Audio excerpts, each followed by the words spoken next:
Dan untuk membahas sidang perintangan penyidikan hari ini, sudah bergabung bersama dengan kami Komisioner Kompolnas Pak Albertus Wahyu Rudanto. Selamat malam Pak Albertus, Reinhard Sirait Pak di studio. Selamat malam Mas Reinhard Sirait. Baik, Pak Albertus, langsung saja kita melihat di sini materi utama sidang hari ini adalah bagaimana CCTV itu yang kemudian sebagai barang bukti dirusak atau bahkan diambil. Sebetulnya dalam aturan di internal kepolisian yang Kompolnas cermati, siapa yang berhak untuk mengamankan barang bukti CCTV? Apakah itu penyidik atau boleh pihak yang lain? Ya, terima kasih. Kami Kompolnas selalu melihat segala sesuatu dari ketentuan yang ada. Kalau melihat pada turunan dari Undang-Undang tentang nomor 181 tentang acara pidana tentang barang bukti, itu turunannya ada di Perkap nomor 10 tahun 2010 tentang pengelolaan barang bukti di lingkungan kepolisian. Oke. Kalau kita melihat ketentuan itu yang punya kewenangan sesuai dengan ketentuan adalah siapa-siapa anggota Polri yang memang diberi kewenangan penyidikan yang biasanya ada spraynya tersendiri. Ya. Oke, apakah kemudian Propam, Divisi Propam berhak untuk meminta barang bukti CCTV tersebut? Karena kemudian kita tahu juga bahwa di sini kuasa hukum terdakwa Hendra Kurniawan juga mengklaim bahwa kliennya ini sesungguhnya berhak untuk mengamankan CCTV, Pak Albertus. Ya, memang saya mengikuti perdebatannya memang soal diksi mengamankan. Tetapi kalau kita berpegang pada ketentuan penyidik, Propam itu kan belum tentu sebagai penyidik. Ya. Saya kira ini nanti hakim tentu akan mendalami lebih detail mengenai pengertian atau definisi dari penyidik itu. Karena di anggota Polri itu kan anggotanya kan banyak.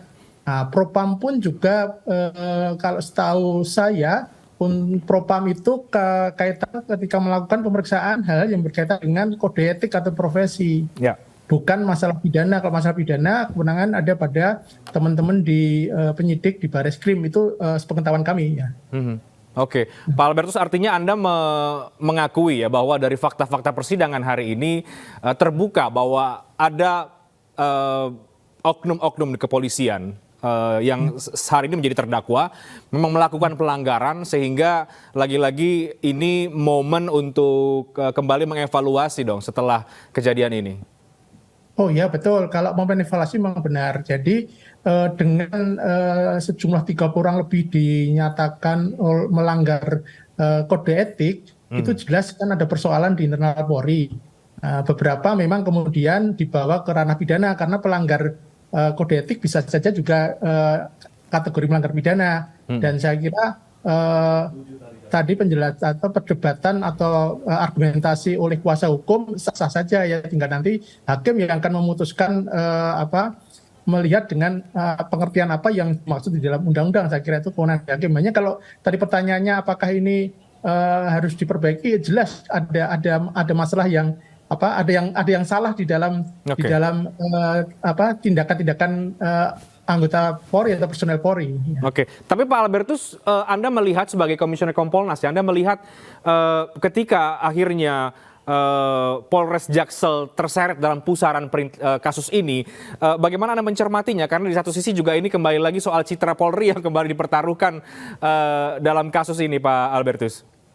Iya, memang sesuai diskusi yang sudah berkepanjangan ini kan ada problem psikohierarkis itu, Mas. Nah, maka di dalam sidang kan muncul saya diperintahkan begitu berkali-kali. Nah, tetapi kalau dikaitkan dengan citra Polri, memang terus terang saja survei menunjukkan kejadian kasus FS ini dengan semua rangkaiannya, ditambah ada kasus-kasus baru yang muncul seperti Kanjuruhan dan kasus TM, memang secara survei menunjukkan ada penurunan kepercayaan publik, walaupun itu hanya dilakukan oleh personel tertentu atau oknum tertentu.